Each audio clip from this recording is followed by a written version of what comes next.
Welcome to r/MaliciousCompliance. In today's stories, a boss withholds overtime pay due to being 1 minute late, debt collectors try to collect off of a dead person, and a horrible boss that gets screwed over by their own contract.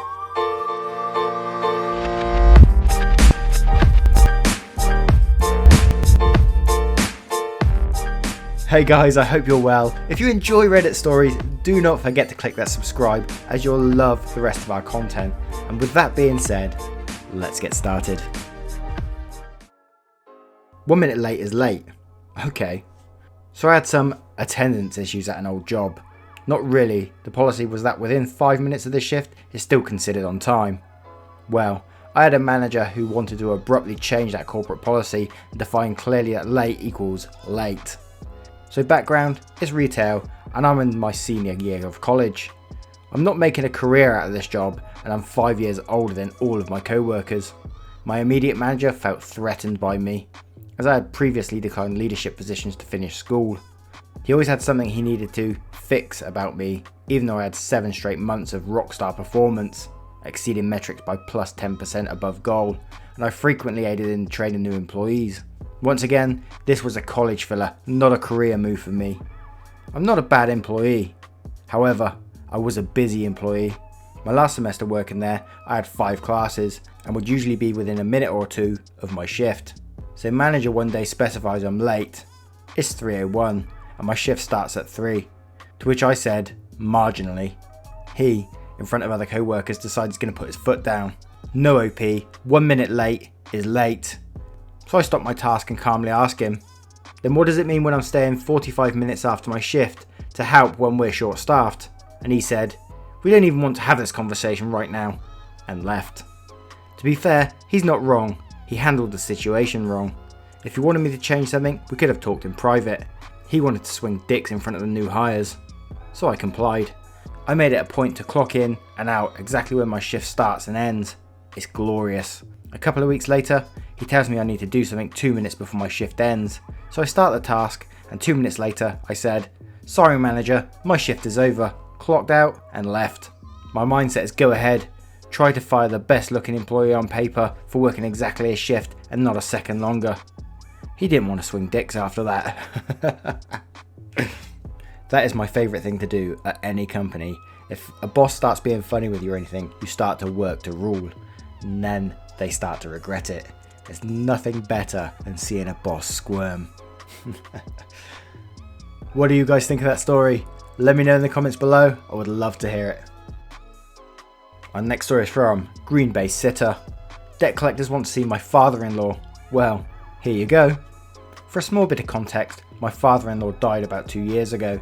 He was living with us at the time due to health issues. About 6 months after his death, we started getting letters from debt collectors asking for stupid amounts of money. We did as asked and provided a copy of his death certificate and told it was sorted. He didn't have much money and covered his funeral. Father-in-law wanted to be cremated, so we did as he asked and had him stashed in the cupboard under the stairs. Wife put his ashes under a tree, but saved some if we ever move.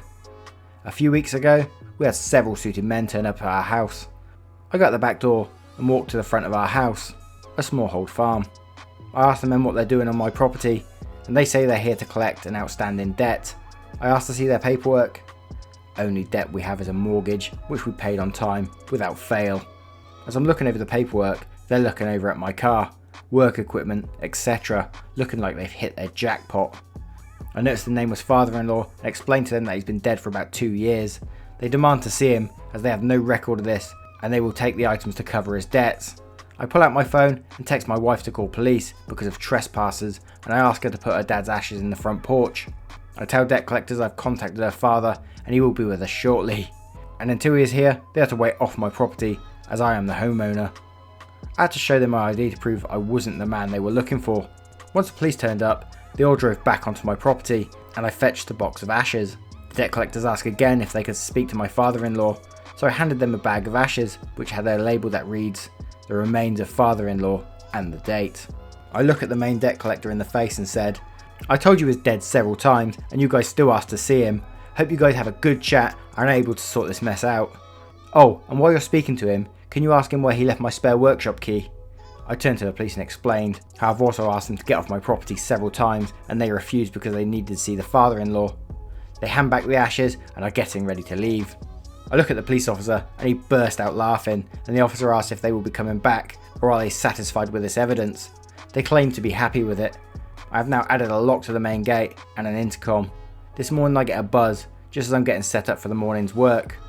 Same debt collection company wanting again to see father-in-law. I grab the box of ashes and copies of the death certificate and head down to the main gate. 2 suited gentlemen and a very large van blocking my gate. I've driven down in my van and I get out the box and papers in hand. I again explain that he is dead. I show his death certificate and they ask to speak to him. So I hand over the box and ask for the head office phone number. I stand in front of them calling their boss and explain that I've shown the death certificate and his ashes. How do they expect him to pay his debts now he's dead? They assured me that they will not be returning. I love that he got in the box and handed it to him. I said, oh, have a good chat with that. Must have been so good to see their face. I mean, rip to the father-in-law, you know, and I bet he's pissing himself laughing as well. What do you guys think of that story? I'd love to hear in the comments below. Now we have a story from Kuralu. Kuralu? I hope it is. Make my own contract, enjoy the clauses that bind you. I'm typing this on my phone, so forgive me for any formatting errors. Also, I'm not a native English speaker, so bear with me on this. As part of a university curriculum, I had to complete a 6-month internship at a legal office. After searching for some time, I received an offer for an unpaid position. The agreement was that even though it's an unpaid position and I would have to cover travel costs myself, I wouldn't be required to be at the office every day, but more like 2 days of the week max. However, when I started working, I realised that the agreement was BS. I had to go to the office more than 3 days per week.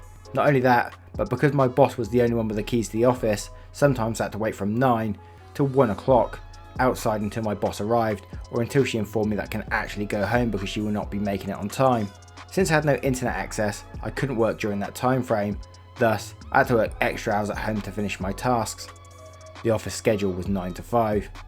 After begging for a written contract for the past 6 months, she decided that 3 days before my internship ended that I would be responsible for drafting my own contract. The problem was that I had no idea how to do it, and she offered zero guidance. Because of that, I actually worked the full 5 days of the week instead of the 3 I had left. In one clause, which was about the cost reimbursement, she asked me to put that she would be consider paying back the costs. That actually wasn't meant for me, but she wanted to use the contract for future interns. Well, I couldn't put that into the contract, so I put that she is responsible to cover the interns' travel costs. After spending money again to go to the office and having her sign the contract, she kept pointing out all the mistakes I had in the contract. Not in a constructive manner, but more to make me feel horrible of my skills and accept her offer to continue working for her for free. I guess she didn't read it very carefully before she signed, because the following day I asked to be reimbursed for my costs as the contract provided. She got upset, but eventually gave me my money back. Maybe next time she should be more focused on reading the contract than making other people feel like garbage. That is a pretty awesome way to get revenge. You think people that would use interns would be a bit more respectful, that they're working for free and putting their time in. I know they're learning something from it, but at the same time they're working for you for free, you know. I mean, come on. What did you guys make of that story? Let me know in the comments below. As always guys, I just want to say a massive thank you for your love and support. As always, it keeps my channel going, even when I'm getting demonetized every day. It really helps me. It keeps me inspired to keep doing it. So thank you so much. And if you did enjoy the content, consider clicking another video, which will be on your screen right now. Thank you very much guys. Much love.